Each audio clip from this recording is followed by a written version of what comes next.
What's happening, guys? This is Logan Robinson from BucsGameday.com. This is not Logan Robinson from Bucs. That's River Wells. I'm River Wells. Yeah. Is our editor at BG. Don't get us confused. How are we feeling? Today? Hot. Yeah, we did have clouds though. We did. We had some cloud cover, and as always, right after practice is over, the wind will start to kick up. Yes, that's classic. It sure does. But I'll tell you what also picked up today was the offense. Baker Mayfield responded after what we saw the last two training camp practices, where that defense was dominating, having takeovers. Not that really Baker Mayfield was getting intercepted, but just overall things weren't gelling for the offense the last two practices. But today, I thought he had a great day with Mike Evans. Those two continue to make plays. They had a big connection, 3 or 4. Yeah, they had one in red zone team 11-on-11, and Baker threw him a ball in the corner. Mike caught it. It was a great grab, like you see there in Raymond James Stadium. But I think the feet were a little bit out of bounds. Gotta get the feet down, guys. Gotta get the feet down. He was not happy about that as well. He was holding himself accountable. Not too happy about all the fans were going crazy. That being said, he still had some nice catches around the intermediate areas. He had one ball where Baker threaded the needle. Beautiful ball from Baker. Logan and I were watching, and we were kind of surprised it didn't get picked off. So, good stuff there. Yeah, no, that was a good ball. And also, too, there was another one, too. Right here at the end, it was a 2-minute drill starting from probably the 30 or so the opposite side of the field, and he was able to find Mike Evans over the middle again. I mean, that's something that has been a trend throughout camp, but this offense found its groove. Yes, there's still defensive players and DBs making plays and flying all around the ball, but when Baker was in stride today, it was hard to stop this offense. Not only Mike Evans, but also, too, Emeka Egbuka, those two finding a rhythm. And also, too, Jalen McMillan had a touchdown there and a red zone team. So that's a little bit better today. Not, spectacular, but a good day. Picking back up where they left off, and they needed a good showing like this, I think. They did, and I think the offensive line protected him better today, and that's something that they were struggling with to begin camp. That defensive line, once the pads have come on, they've come to play, and that's exactly for Bucs fans, you have to be very excited for, because you do feel strongly about this offensive line. But still, it wasn't just Charlie Heck on the outside. It was a lot of the interior too that they were having some disruptions. Yada yada. And they all shaped up today. Yeah, today was a better group overall. Just some notes here too from Todd Bowles. Levante David, he gave us an update there on Hem River. He did. Levante's been out the last 2 days of practice, but do not fret, my dear viewers. It looks like he's dealing with a sore leg. He's day to day. I think Levante is good without another year in this game. They can handle it. Trey Palmer, as well, has been out. He was out on Tuesday for the indoor practice. Yeah. Also not playing today. That's a hamstring injury.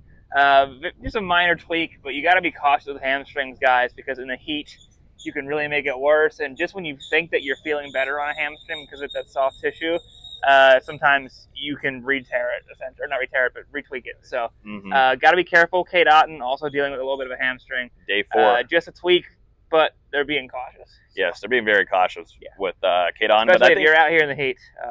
Yeah, but this is also given an opportunity, and we're going to keep talking about it, to Devin Culp. Devin Culp's been a trading camp darling. And before I go to Devin Culp real quick, I want to go back to Levante David. He was mentioned to, not a hamstring for him, but more of a leg issue. Yeah, that's something, too, that he was dinged with, too, last training camp. I feel like, I don't know. Like he's a veteran. He's going to get a lot of rest days. He's older. He's going to get a lot of rest days, but, it's easier for his body to get banged up. So I think they're just being a little cautious with him. Nothing that I would worry about, guys. No.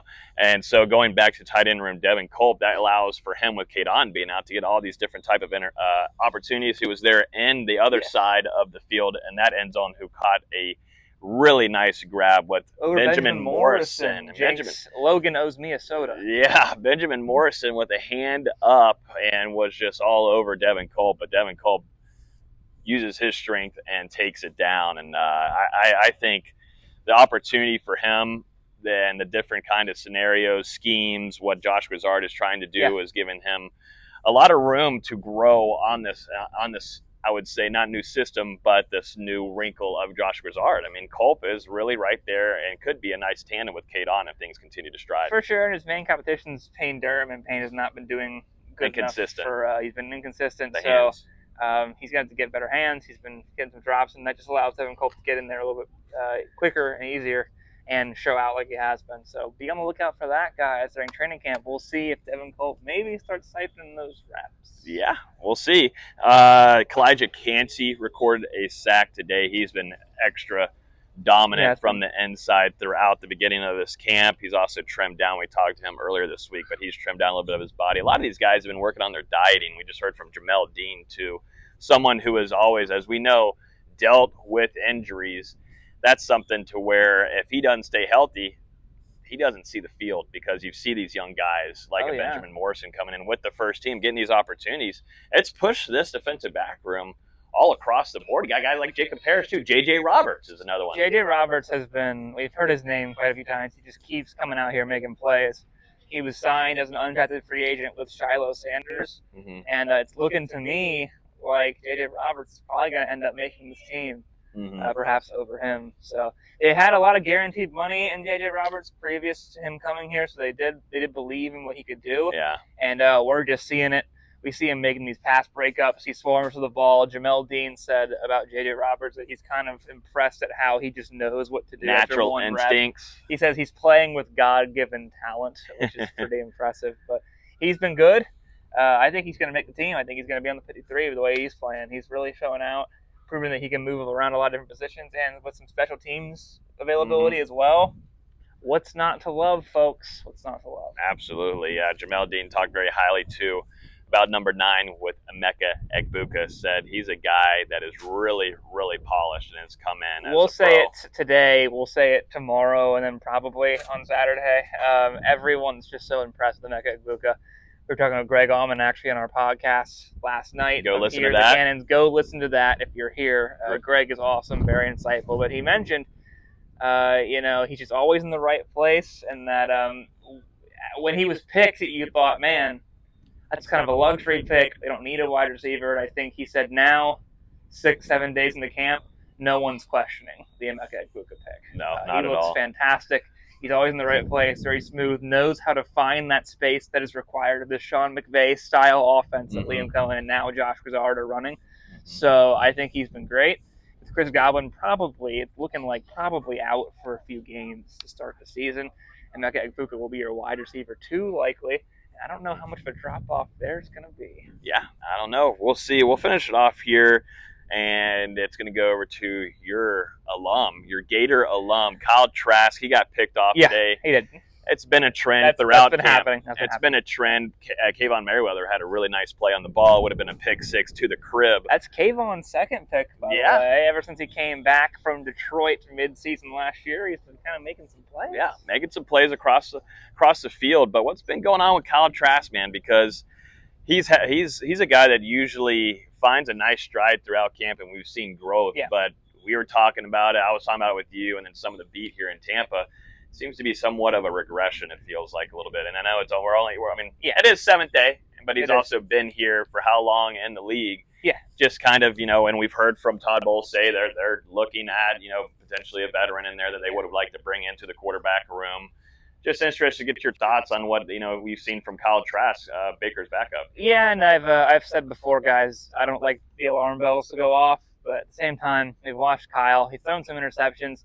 I think his processing's gotten a little bit slower, and sometimes he dirts balls that maybe he should have been looking a little bit downfield to kind of let a play develop. And the bottom line there is that you've got Baker Mayfield, you've got him, and then Connor Bazelak out of Bowling Green. Now, Bazelak's not supposed to be here because he's there in lieu of Michael Pratt, who's injured. Yeah. Michael Pratt out of Tulane, who the Bucs is still injured, so Bazelak is still here getting those third-team reps. But that being said, with him and Trask both kind of underwhelming a little bit, that's 2 out of your 3 quarterbacks that are struggling, and that kind of affects your ability to get your guys get quality reps, right, on your second and third team. So if Kyle keeps up with this, and I think there is definitely a way he could turn around, but so far his first 7 days, it's probably been the worst camp I've seen him have here. Yeah. You're going to have to get a veteran arm in or another quarterback in who can kind of make more use of those second and third team reps. 4 guys on the second and third team, your receivers, your tight ends, your running backs, et cetera, et cetera. Well, too, and, it's Baker Mayfield, and Baker Mayfield likes to play with physicality. He's one of those quarterbacks in the league. Oh, boy, does he. He likes to take shots. He will take risks, and with those risks, He's going to wait in the pocket sometimes and get nailed if it's a long play, or, you know, if he's going to drop that shoulder and run. So that's the thing that comes with, okay, you got to always keep an eye and keep your backups hot there just in case. And Baker Mayfield's done a good job of being able to be available, but there's been some games where he's taken some shots, he's been dinged up, he's missed a play or two, and Kyle Trask has had to go in. So it's something to monitor. We're in through day 7 of training camp for the Bucs. We'll see if Kyle Trask can kind of bounce back on his round. But today, this offense with Baker Mayfield and Mike Evans and Emeka Egbuka, and the running game as well, too, I thought had a really solid day. We'll see what happens for day 8. That's tomorrow morning. That's tomorrow morning. And then we're getting close, I believe, on Saturday. We're going all the way about practically close to a 3-hour practice when it's full steam ahead of around 11:10 that we get done. I think it's tomorrow. It's going to get busy. I think it's actually, I remember Saturday. I told you Saturday. Is it Saturday? Yeah. We're going to argue about that off camera. Yeah, we're going to argue about it. And I'm right, but that's okay. We'll see. I got the schedule on here, River. So we're about to find out. Someone in the chat can tell us, too. I think my life savings on this. Oh, my gosh. Wow. That's going to be crazy. But, yeah, that's going to do it for this. If you're on YouTube, smack the like button. Subscribe if you'd like to see more of these videos. But that's going to do it. We'll see you tomorrow morning for day 8 of the Bucs training camp. If I don't go bankrupt from doing that.